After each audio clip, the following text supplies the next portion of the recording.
오늘 우리에게 주신 하나님의 말씀입니다. 신명기 4장 5절에서 10절 말씀입니다.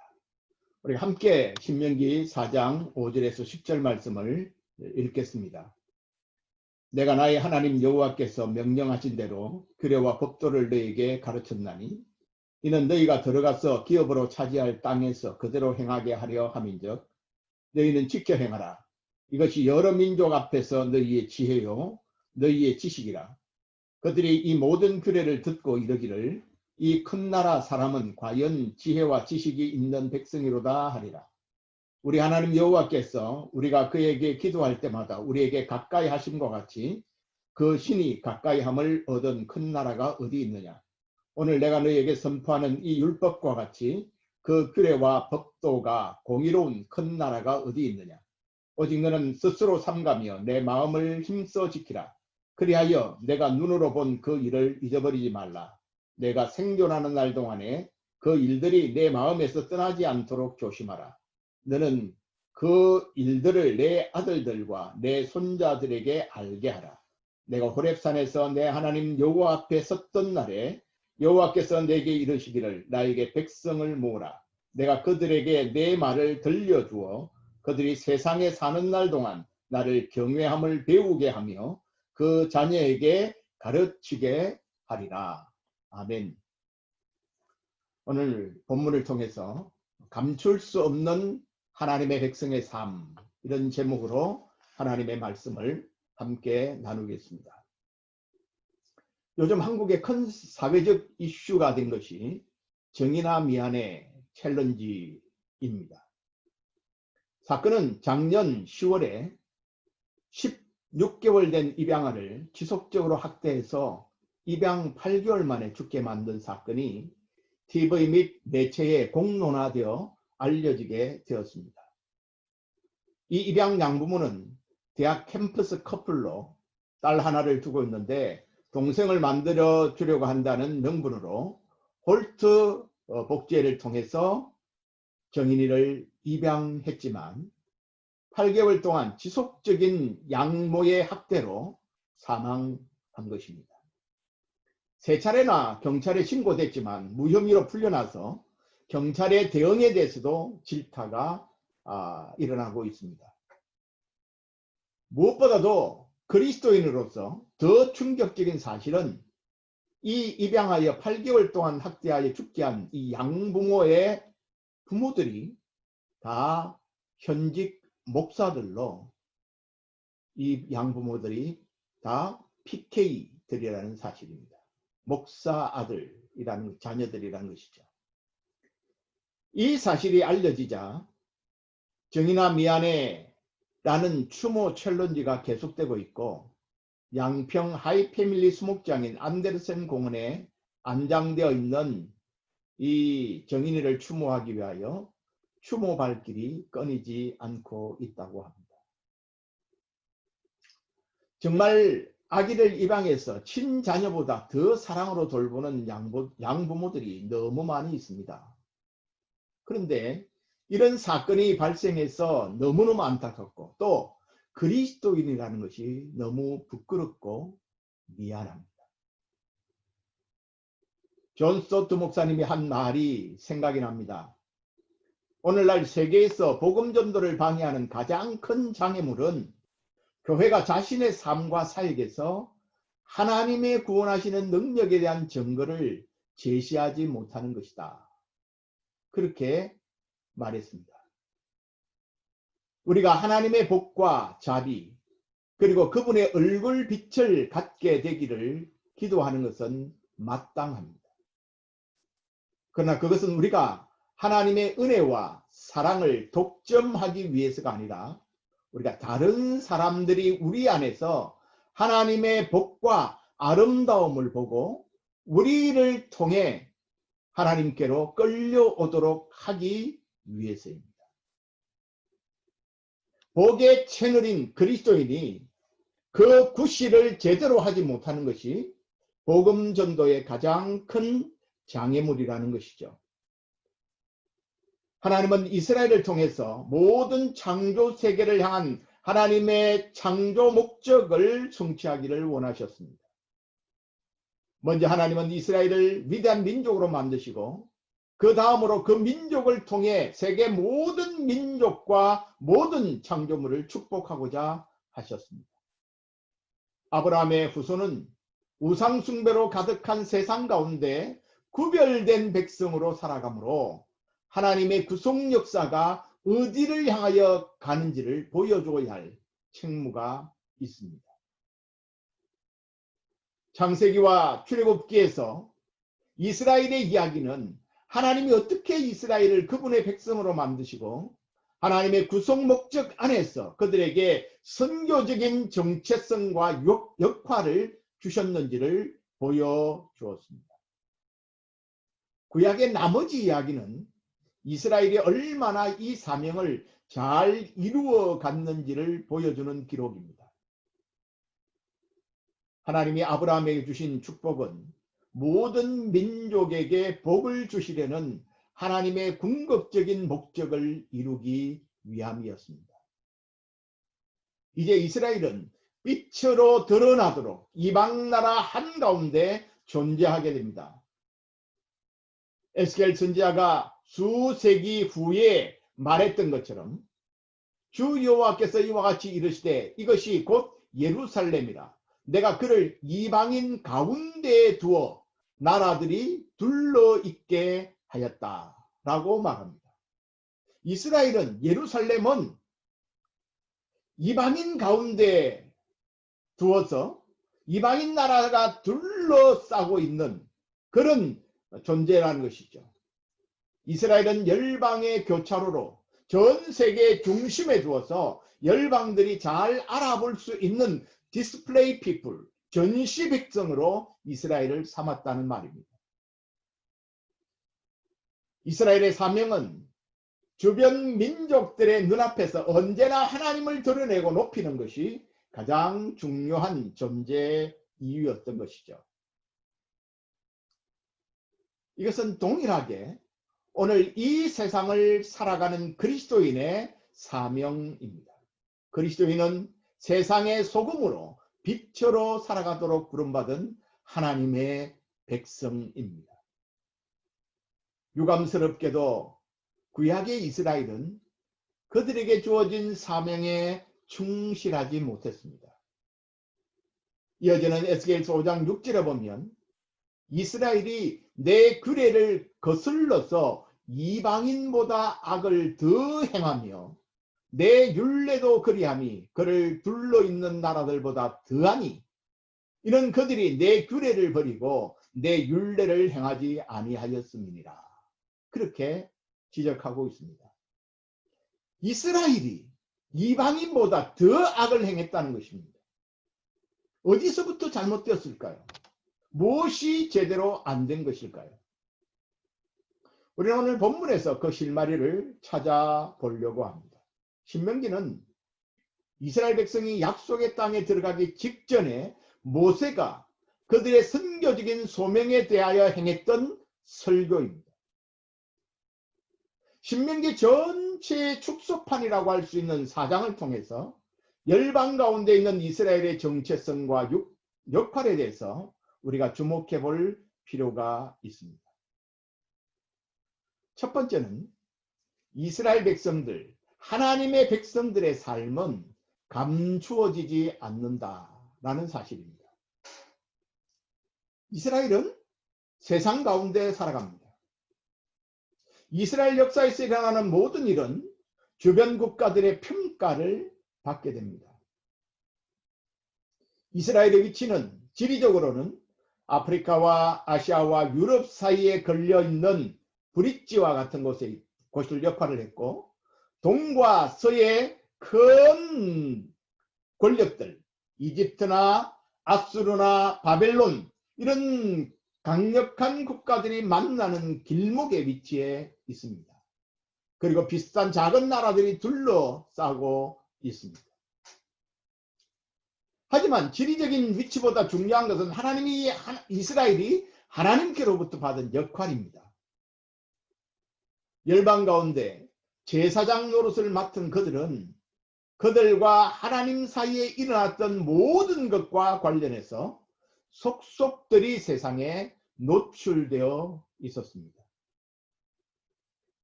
이스라엘이 이렇게 열방 가운데 온전히 드러나는 것은 긍정적일 수도 있고 부정적일 수도 있습니다. 모세는 이스라엘의 역할이 긍정적이기를 소망합니다. 하지만 동시에 경고하기를 이스라엘이 하나님의 도를 버리고 우상 숭배에 빠지면 하나님의 심판을 피할 수 없고 하나님의 백성이 하나님에게 심판을 받는 모습을 열방이 충격 가운데 받게 될 것이라고 예고했습니다. 하나님의 백성은 하나님께 충실하든 불충하든 세상 사람들에게 감추이지 않고 드러난다는 것이죠.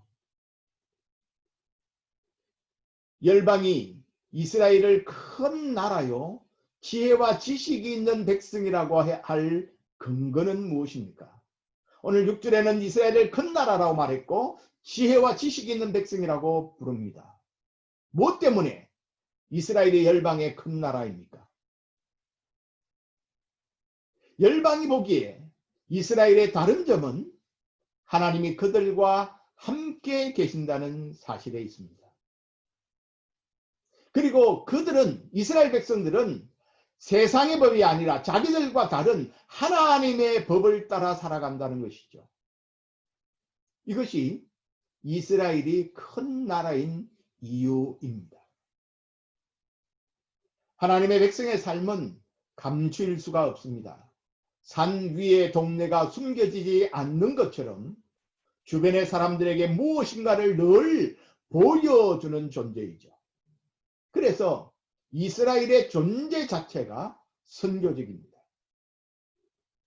보이지 않는 것은 선교에 그다지 도움이 되지 않습니다. 물론 우리는 말로 복음의 메시지를 전해야 합니다. 하지만 오늘 모세가 가나안 땅에 들어가는 이스라엘 백성들에게 강조하는 것은 가나안 사람들에게 말로 들려주는 것만으로는 충분하지 않다는 것입니다. 그들이 볼 수 있도록 그 복음의 메시지로 먼저 변화된 이스라엘의 모습을 보기를 원한다는 말씀이죠. 1980년 태국 파타야에서 어떻게 그들로 듣게 할 것인가 라는 주제로 세계복음화 로장위원회 모임이 있었습니다. 그 보고서에 이런 내용이 담겨 있습니다. 우리의 증거가 우리의 삶이나 생활 방식과 모순될 때 우리의 증거는 신뢰성을 상실한다. 다른 사람들이 우리의 선행을 볼 때만 우리의 빛은 비추어질 것이다. 한마디로 우리가 진실하게 예수님에 대하여 말하려면 우리는 먼저 그분을 닮아야 한다. 라고 기록합니다. 구원받은 하나님의 백성이 하나님이 의도하신 대로 살고자 애쓰면 열방이 그것을 알게 된다는 것이죠. 그러므로 하나님의 백성들이 하나님을 사랑하고 하나님의 법을 즐거워하며 순종하는 삶을 살 때에만 열방은 하나님께 대하여 관심하게 될 것이라는 것입니다. 그래서 크리스토프 라이트는 우리의 선교는 우리 주위에 있는 자들이 우리가 예배하는 하나님과 우리가 사는 삶에 대해 호기심을 갖도록 만드는 것이다. 그러나 하나님에 대한 호기심으로 이끄는 것은 우리의 삶이라는 점을 주의하라. 그렇게 말했습니다. 우리가 보이지 않는 하나님을 아무리 자랑할지라도 그 같은 주장을 하는 사람과 하지 않는 사람들 사이에, 즉 신자와 불신자들 사이에 삶에서 아무런 차이를 볼 수 없다면 세상은 우리의 소리에 귀를 기울이지 않을 것입니다. 하나님의 백성의 삶은 세상에 하나님을 보여주는 삶이 되어야 하는 것이죠. 두 번째, 하나님의 백성의 삶은 세상을 향한 도전입니다. 이스라엘은 하나님의 율례와 법을 생활에서 실천함으로 구별된 삶을 살아야만 했습니다. 하나님이 이스라엘 백성들에게 준 이 율법은 하나님 아버지의 사랑의 마음에서 나온 것입니다. 하나님이 하나님의 백성들의 삶을 제한시키기 위해서, 불편하게 만들기 위해서 법을 주신 것이 아니라 하나님이 창조 때에 의도하셨던 풍성한 삶, 그리고 재창조 때에 회복하실 삶으로 이끌어가기 위하여 주신 기준입니다. 그래서 율법은 이스라엘의 모든 공동체의 삶을 지배해야 하죠. 이런 율법의 지배를 받는 삶은 이스라엘로 하여금 지속적인 위험이었던 주변 국가들의 우상 숭배에 대항하게 만듭니다. 우상 숭배는 하나님이 의도하신 모든 것을 파괴하고 온전하고 풍성한 삶으로부터 멀어지게 만듭니다.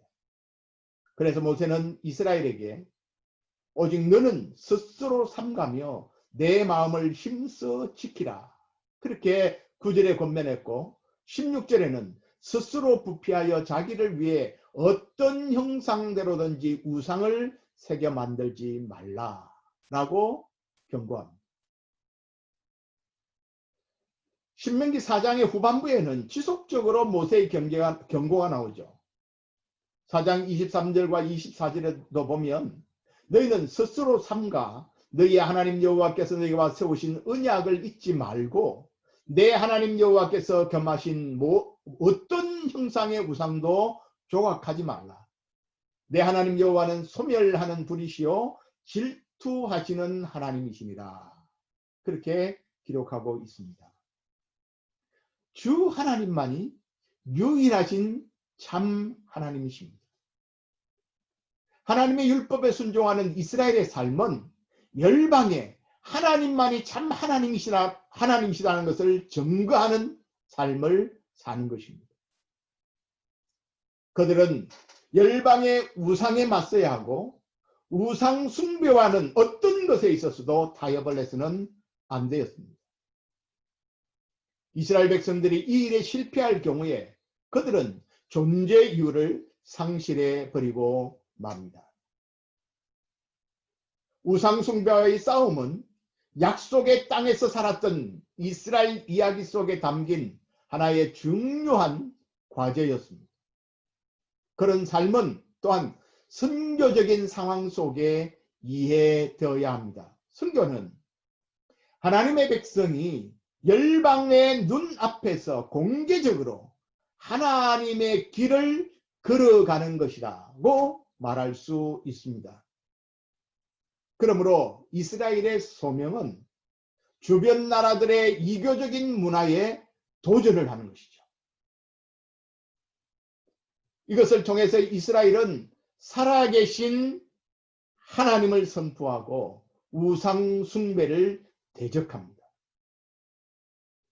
하나님의 율법으로 형성된 이스라엘의 삶은 열방과는 대조적인 모습으로 서서 우상 숭배의 어두움 가운데서 빛과 같이 빛나야만 했습니다. 하나님의 백성들의 삶은 세상에 거짓되고 잘못되고 악한 것에 대항하여 하나님의 길을 보여주는 사람들입니다. 세 번째로 하나님의 백성들의 삶은 세대를 이어 전수되어야 합니다. 이스라엘의 선교적 소명에 관한 중요한 주제 가운데 또 다른 하나는 오늘 9절과 10절에 등장하는 것입니다. 오늘 4장 9절과 10절을 같이 한번 읽겠습니다. 오직 너는 스스로 삼가며 내 마음을 힘써 지키라. 그리하여 내가 눈으로 본 그 일을 잊어버리지 말라. 내가 생존하는 날 동안에 그 일들이 내 마음에서 떠나지 않도록 조심하라. 너는 그 일들을 내 아들들과 내 손자들에게 알게 하라. 내가 호렙산에서 내 하나님 여호와 앞에 섰던 날에 여호와께서 내게 이르시기를 나에게 백성을 모으라. 내가 그들에게 내 말을 들려주어 그들이 세상에 사는 날 동안 나를 경외함을 배우게 하며 그 자녀에게 가르치게 하리라 하는 말씀이 나옵니다. 너는 그 일들을 내 아들들과 내 손자들에게 알게 하라. 나를 경외함을 배우게 하며 그 자녀들에게 가르치게 하리라. 이렇게 말씀합니다. 이스라엘의 중요한 선교적 소명 가운데 하나는 다음 세대를 교육하는 일이죠. 그 교육의 목표는 여호와를 경외하는 법을 가르치는 것입니다. 그런데 하나님을 경외한다고 하는 것은 저절로 되는 일이 아닙니다. 배워야 하고 익혀야 하는 일입니다. 이스라엘 백성들의 신실함을 위협하는 것은 외부에 있는 우상 숭배만이 아닙니다. 하나님의 전능하신 행위와 그분의 가르침을 잊어버리고 그들의 자녀와 다음 세대에게 하나님의 전능하신 행위와 율법을 제대로 가르치지 못하는 일입니다. 우리의 자녀 세대가 여호와의 길로 걸어가고 우상 숭배의 길에 대항하도록 훈련시키는 일을 소홀히 한다면 어떤 신실한 선교적 공동체도 계속 살아남지 못할 것입니다. 여호와 하나님에 대한 참된 믿음이 없이는 다음 세대가 주변 나라들의 우상 숭배에 쉽게 빠진다는 것은 불을 보듯 뻔한 일이기 때문입니다. 그래서 하나님은 온 세상에 복을 전하기 위하여 선택한 아브라함 때부터 이것을 강조하셨죠. 창세기 18장 18절과 19절에 보면 아브라함은 강대한 나라가 되고 천하 만민은 그로 말미암아 복을 받게 될 것이 아니냐. 이게 하나님이 아브라함에게 준 축복을 다시 한번 확인합니다. 그리고 이어서 이렇게 말하죠. 내가 아브라함에게 그 자식과 권속에게 명하여 여호와의 도를 지켜 의와 공도를 행하게 하려고 그를 택하였나니 이는 나 여호와가 아브라함에 대하여 말한 일을 이루려 합니다. 아브라함에게 대하여 한 일, 온 세상을 복주는 그 일을 이루기 위해서 중요한 것은 아브라함이 그 자식과 권속, 가족들에게 하나님의 법을 잘 지키고 정의를 행하도록 훈련하고 가르치는 것이 필수적이라는 말입니다. 하나님의 약속이 성취되는 데 빠질 수 없는 조건은 다음 세대를 하나님의 사람으로 양육하는 일입니다. 이것은 아이가 어려서 이르다고 미룰 일도 아니고 이제 다 컸다고 늦었다고 포기할 일도 아닙니다. 이제 약속의 땅 가나안을 바라보지만 함께 들어가지 못하는 모세는 이스라엘 백성들에게 가나안에 들어가서 어떻게 살아야 할 것인지를 가르쳤습니다. 이것은 국가적으로 이스라엘 민족의 복을 위한 것이지만 그들이 하나님께로부터 받은 소중한 사명인 온 열방을 복주는 번영과 복이 걸린 문제이기도 했습니다. 그런 의미에서 하나님의 백성들의 삶은 우리 개인의 행복만 좌우하는 것이 아닙니다. 나와 내 가정, 우리가 속한 교회 공동체, 우리 민족, 나라, 온 세상, 그리고 다음 세대까지 영향을 미치는 일입니다. 사랑하는 여러분, 하나님의 백성들의 삶은 감추어지지 않습니다. 우리는 우리의 삶을 통해 하나님을 드러내 보여야만 우리가 전하는 메시지를 통해 세상을 구원하는 일을 감당할 수 있습니다. 하나님의 백성들의 삶은 세상을 향한 도전입니다. 거짓된 것을 버리고 참된 것을 취하고 진리를 쫓도록 도전하는 일이죠. 그러기 위해 우리가 진리 안에서 행하는 것을 또 진리로 변화하는 것을 보여주어야 합니다. 하나님의 백성들의 삶은 당대가 아니라 세대를 이어 계속 계승되어져 가야 합니다. 다음 세대를 하나님의 사람으로 양육하는 일은 포기해서도 안 됩니다. 그것은 한 가정의 가문뿐만 아니라 민족의 미래가 걸린 일이기 때문입니다. 그리스도인의 삶은 감출 수 없다는 특징이 있습니다. 우리의 삶이 하나님의 모습을 드러낸다면 하나님께 영광이 될 것이지만 우리의 삶이 하나님의 거룩을 드러내지 못할 때 우리는 밖에 버리워 사람에게 짓밟히게 될 뿐만 아니라 하나님의 이름이 세상 가운데 조롱을 받게 될 것입니다. 여러분, 우리 자신이 전도지입니다. 우리는 지금 생명을 살리는 기쁜 소식입니까? 아니면 길에 내버려져 짓밟히는 전단지입니까?